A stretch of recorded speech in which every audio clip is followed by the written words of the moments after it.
Just over 12% of females that call Alberta home live in shelters, with Fort McMurray being no exception. Last year alone, the Wood Buffalo RCMP investigated over 1,500 cases of alleged assault and just over 100 cases of alleged sexual offense. Many of these were involved in domestic violence. With nowhere to turn in their time of need, they turned to Unity House. Deneen Giles, a local businesswoman, feels proud to give back to such a meaningful organization. I've been involved with with Unity House for a number of years and done volunteering behind the scenes, folding clothes. I helped get one of the facilities up and running and get it ready, so I know that there's a need. Just as the community of Fort McMurray has grown, so has the need for assistance. The Fort McMurray Crisis Society provides care for over 1,300 victims of abuse and their abusers. And last year alone, however, with extensive growth in victims, the present Unity House is not only too small, but on an average, over 100 women are turned away due to lack of space. But with their new campaign, they are desperately trying to change those statistics. The Stop the Hurting, Start the Healing campaign is a campaign that's focused on providing better solutions in Fort McMurray for those that currently are victims of family violence within our community.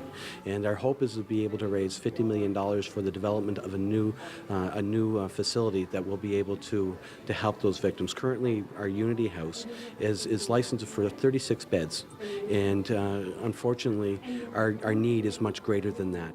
With a new facility, not only will Director Mary Ellen Proctor be able to assist more families and victims, but they would be able to bring a true solution for those at highest risk when affected by family violence. This facility as well will bring out the families that would never ever go to a shelter. You know, they'll never ever take their children out of that situation and go and live in a shelter where they don't know where they're going to be going after 21 days, right? The risk is much too high. So this new facility will then open up those doors for those women that have children that, you know, they're in such a terrible situation. And they'll be able to take their children into another home that they can call home. These children will be able to be safe. They'll have their own beds that they go to sleep in. They won't have to worry about being woke up in the middle of the night because there's another family coming in and hearing women crying and all the things that go with communal living. The two-component facility will have 76 affordable housing units and 50 units as part of the emergency shelter component. Furthermore, the new location will have an auxiliary support area with a daycare, preschool, and even a medical vicinity. We'll finally have the resources and not only we won't be turning people away, but we will know that we are putting them into a better situation. We know that we won't be just doing the Band-Aid piece, right? Women coming in and getting out of the high-risk situation that they're in is important, but what we're doing right now is only a temporary situation. And we're not looking after all the other pieces that go with it. And women are actually at highest risk when they're going through the divorce period or when it comes clear to their partner that, you know, the relationship is over, their partner's not coming back. That's when she's at highest risk, and that's also when their children are at highest risk. But when you have programs put in place that help the victim and also help the offender who's going through this, you know, highly volatile time, getting them the support that they need, getting them past that piece so they can see, you know, there is life after divorce, there is life after separation, and helping them move on with their life and be healthy individuals.